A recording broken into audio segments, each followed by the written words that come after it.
Nous sommes au mois d'amour, j'ai 17 ans, l'âge des espérances et des chimères. Radio U, textuel, lire pour vivre 1000 vies. J'écris de chez les moches. Pour les moches, les vieilles, les camionneuses. Tous les enfants, sauf un, grandissent. Ils savent très tôt qu'ils grandiront. Les tarés, toutes les exclus du grand marché à la J'avais bonne fait mère. remplir un flacon d'acide chlorhydrique et je le gardais sur moi en permanence avec l'idée de le jeter un jour à la gueule de La quelqu'un. petite, au chapeau de feutre. Tu aimes les hommes d'amour, d'enthousiasme, et tu es féministe depuis l'adolescence. Accoudée au bastingage. La petite ville de Verrières peut passer pour l'une des plus jolies de la Franche-Comté. Textuel, lire pour vivre 1000 vies. Des textes choisis et lus par Marie-Philippe. Bonsoir à toutes, bonsoir à tous. Je ne sais pas pour vous, mais moi, je nous trouve extrêmement fatalistes.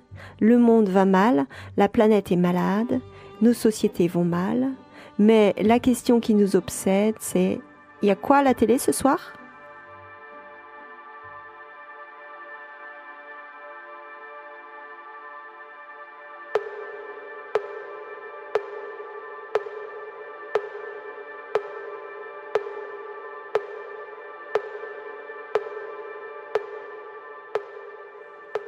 Samedi, j'ai rencontré des sauvages. Ce sont des hommes qui viennent de Tikopia, une petite île de l'océan Pacifique, parmi les îles Salomon. C'était au cinéma, après le film, une délégation menée par le roi de l'île, issue d'une civilisation de 3000 ans, s'avance. Ce sont des hommes qui marchent d'un pas tellement lent et solennel, qui parlent avec une telle douceur, qu'ils imposent autour d'eux le respect, la paix et la sérénité. Ces hommes aimeraient bien pouvoir continuer à vivre en harmonie avec la nature. Ils sortent de leur île parce qu'ils aimeraient bien que les cyclones arrêtent de s'enchaîner à un rythme effréné qui ne laisse plus le temps aux arbres de pousser. Ils aimeraient que leur lac puisse redevenir de l'eau douce potable, que la vie sur l'île puisse perdurer. Et pour ça, ils n'arrêtent pas de trouver des solutions et d'agir. Ils ont des principes, le refus de l'argent et rester à l'écoute de leur île, de la terre, de la planète. Ils viennent en France parce qu'ils ont besoin de nous, mais ils pensent que nous avons encore plus besoin d'eux, de leur sagesse, de leur savoir. Ils pensent que la planète est vivante et que comme tout être vivant, elle a droit au respect et à l'écoute. Ils pensent que les humains aussi sont des êtres vivants. Et moi aussi, je pense ça. C'est pourquoi je vais vous lire ce soir des extraits d'un roman de Anne Cibran qui raconte l'enfance d'un chaman.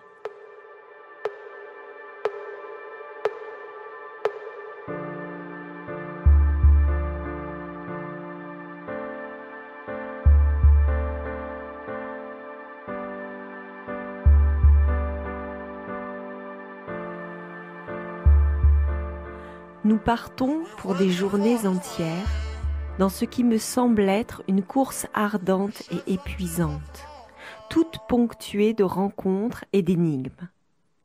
Tu commences le voyage en réveillant dans la jungle ces noms secrets que tes ancêtres avaient cachés dans de vieux arbres, des rochers, une source. Parfois vient aussi la légende, dont tu me présentes quelques témoins. Nos promenades sont surtout prétexte à ranimer des bribes de ton enfance qui palpitent encore, intactes, dissimulées sous les feuilles tout au long des sentiers. Si les premières années de notre vie côtoient parfois le merveilleux, celles d'un chaman apprenant à marcher dans le monde des esprits ont quelque chose de prodigieux. Je l'avais déjà remarqué en écoutant les femmes. Ta vie semble une fable. Mais ce qui me fascine particulièrement, c'est la façon dont ce merveilleux s'accorde avec l'endroit où il est raconté. On dirait qu'il en émane. Quand tu racontes, chaque arbre qui nous entoure semble hocher la tête pour acquiescer derrière tes mots. Cette acoustique plus large, cette résonance du récit avec le lieu, donne au miracle des pieds légers. Il s'enchâsse parfaitement dans la réalité, tandis qu'une autre vérité se montre, à la fois humble et sublime, anodine et extravagante, mais qui toujours sonne juste. En t'écoutant, j'ai l'impression de voir germer les contes à l'œil nu. La langue dans laquelle tu me plonges est bien plus vaste que l'homme. Un verbe palpitant et contagieux dont je pressens qu'il fut aussi le nôtre avant l'invention de l'écriture. Ici, les mots trottent encore en liberté, comme s'ils venaient à peine de surgir, ou que leur sens en mutation, leur vibration diffuse, n'appartenait pas seulement à l'homme, mais à tout ce qui l'entoure. En me promenant avec toi, j'ai l'impression de parcourir un livre vivant, dont la rencontre avec l'arbre ou la bête ranime quelques paragraphes, que tu me lis à voix haute. L'expérience est si concrète que je suis sûre que le récit n'aurait pas été le même si nous avions emprunté un autre sentier. We shed some tears of love now, like a desert in the rain. When some of the dead are waking up, yeah. There's nobody like my moon. There's no place like my home since I was born. When I was young, the flavor is so strong. I've missed it so long, yeah.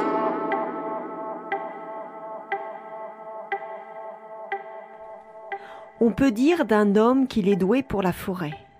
C'est un art subtil, exigeant, qui combine l'attention, la danse et le chant. Il y a une façon de poser le pied, de lancer le corps, de percer les feuillages sans rien enfreindre, et tout en écoutant la partition pour y prendre son tour lorsque vient le moment. Dès lors, ces cris de singes, d'oiseaux, la passée du vent dans les branches, la rumeur du courant entrent dans l'attention de l'homme et fusionnent. Lorsqu'il les hante, la forêt trouve sa musique, elle est comme unifiée. Que serait la beauté sans le regard? Que serait la forêt sans le chant? Ainsi Balthazar Tanguila chantait quand il courait sous les arbres. La forêt s'ouvrait devant lui, écartant les branches, soulevant les lianes. Un sillon de feuillets presque liquide le précédait. Partout où il posait le pied, il y avait cette révérence, comme un frisson de joie.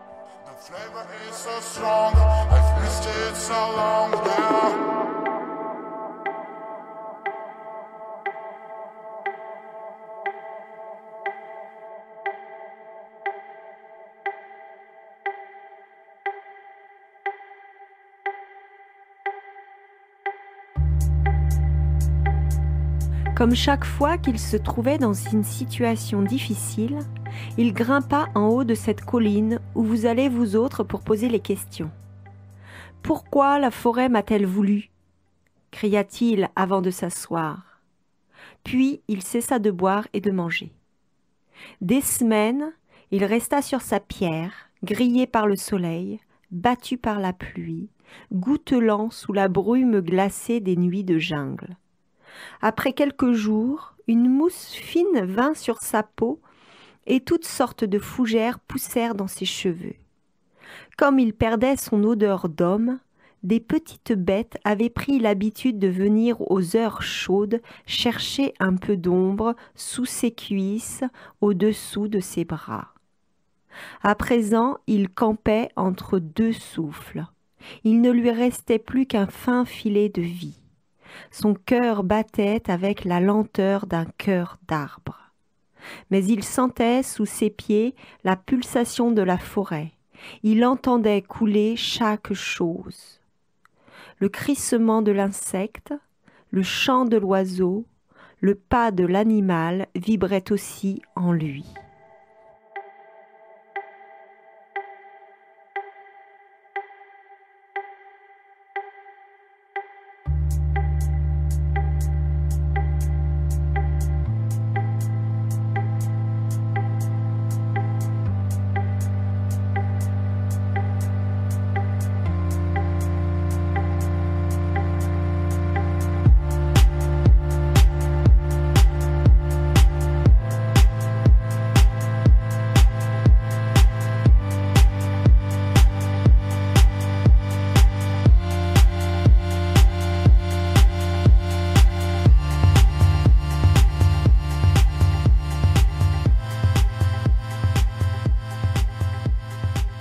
Le premier de tous les chants est ce dialogue qui tisse la voix de l'homme avec celle de la terre.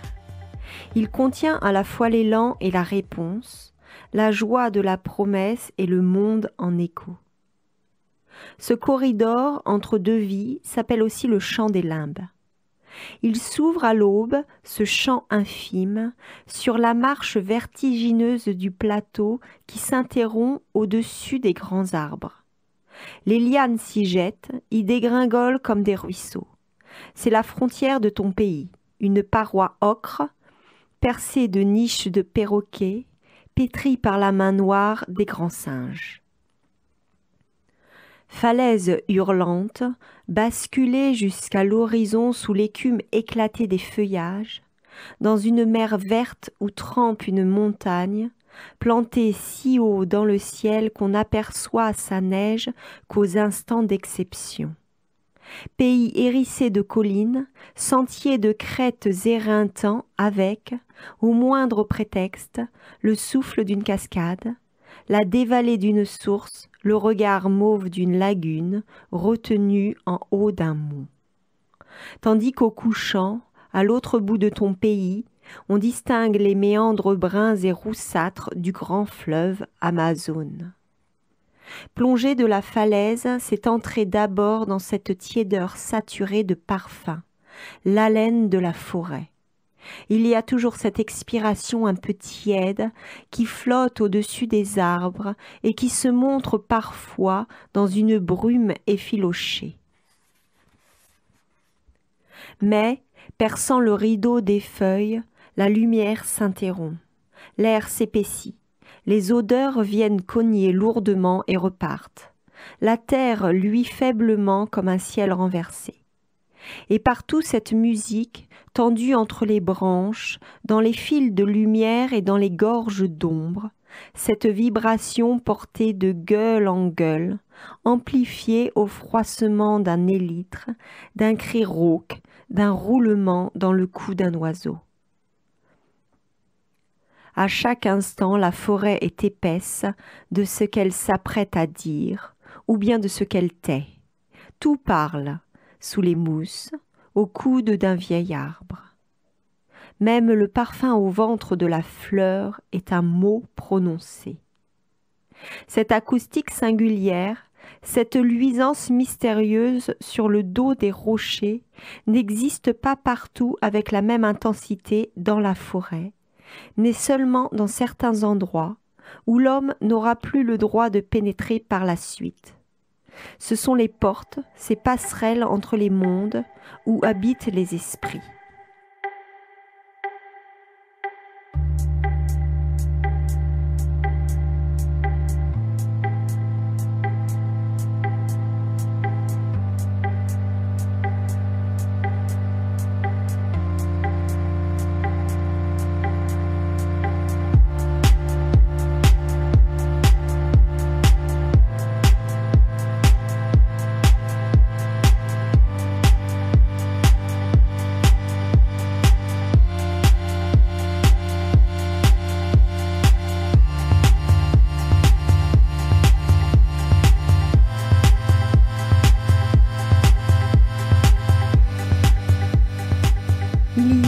Comme on le sait, dans vos histoires de famille ce mélange inextricable de fables et de réalité, comme si vous étiez sans cesse à rejouer la création du monde, jusque dans vos moindres gestes, que, depuis l'autre côté du rideau bariolé, vos mythes avaient besoin de figurants, de corps chauds et de cris.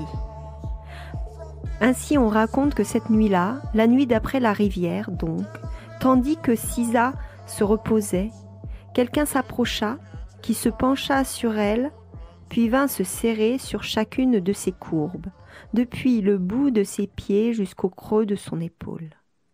Les yeux de la jeune fille s'entr'ouvrirent un instant, mais la caresse était si tendre qu'elle se sentit basculer, suspendue à ce vertige qui dressait la pointe de ses seins.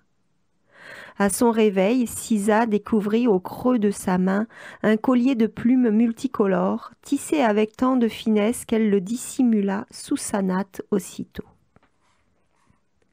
Elle avait encore en mémoire le regard transparent de Cristobal Tanguila. Mais il y avait maintenant cet amant sans visage, et d'y songer seulement, elle sentait le désir palpiter dans son ventre. « Je suis comme Fuluku, pensait-elle, l'amante de l'homme lune, qui surgit sur sa couche quand la nuit est tombée. Fuluku, dans vos mythes, est la mère des hommes. La première à aimer, à donner vie, et qui deviendra par la suite ce petit aigle de nuit au chant poignant. Avant l'amour, avant que Fuluku ne devienne l'amante de l'homme lune, le monde n'était pas encore né. Tout attendait sans attendre, les hommes, les bêtes, les étoiles et les plantes. Pêle-mêle, parlant une même langue, travaillant sans effort, mangeant sans appétit. Tous dormaient sous un grand toit de palmes, par une nuit toujours également grise, comme l'était le jour aussi. Pour s'aimer plus librement, Fuluku et son amant gagnent la forêt. Ils jouent à s'y poursuivre, l'un chassant l'autre. Partout, ils se relancent, s'embusquent, se talonnent, pour mieux bondir l'un sur l'autre et criant cette fois à leur guise quand il s'attache en elle alors qu'elle le repousse. Et puis qu'il la reprend. Tandis que quelque chose s'invente dans la terre, sous les mousses, partout où ils se sont couchés. En ces temps d'avant-soleil, la terre est si féconde. Un peu de leur sueur, de leur semence, de leur rire mélangés, et voilà qu'un petit monticule se forme soudain, d'où surgit une bête neuve, un oiseau inconnu. Savent-ils seulement que leur amour clandestin est en train de faire germer le monde ? Enfouie dans cette pénombre indécise, la terre dormait depuis toujours, sans émoi ni palpitation. Il fallait cette première attraction, le fluide infime de cette passion sans témoin, pour initier cette chaîne de réaction d'où surgiraient tous les désordres. Ils ignorent, tandis que leur bouche se trouve, que leur sexe s'accouve, que le ciel se détache lentement de la terre qu'ils dissimulaient entièrement. Déjà, les fleuves rampent vers leur lit, les arbres enfoncent leurs racines à l'endroit qu'ils se sont choisis. Jusqu'alors, tout vivait côte à côte, sans état d'âme. Désormais, il y aura un bas, un haut, un jour, une nuit, un soleil, une lune. Les poissons rejoindront le ventre des rivières. Les étoiles grimperont dans le ciel. Les fauves gagneront la pénombre des forêts. Finie l'ambiguïté des premiers âges, ces troubles imbrications. Une préférence a suffi pour mettre le monde en mouvement.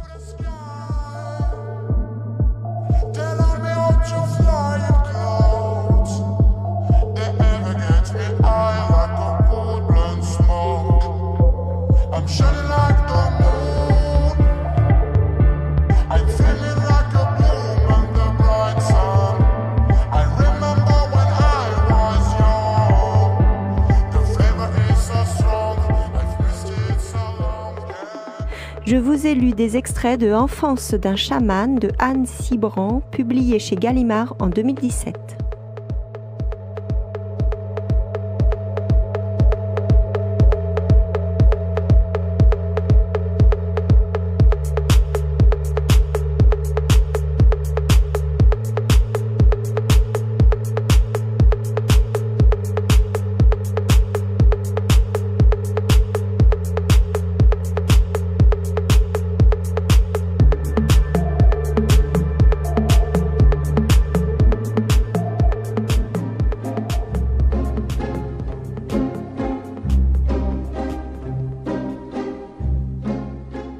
Textuel, lire pour vivre 1000 vies, des textes choisis et lus par Marie-Philippe.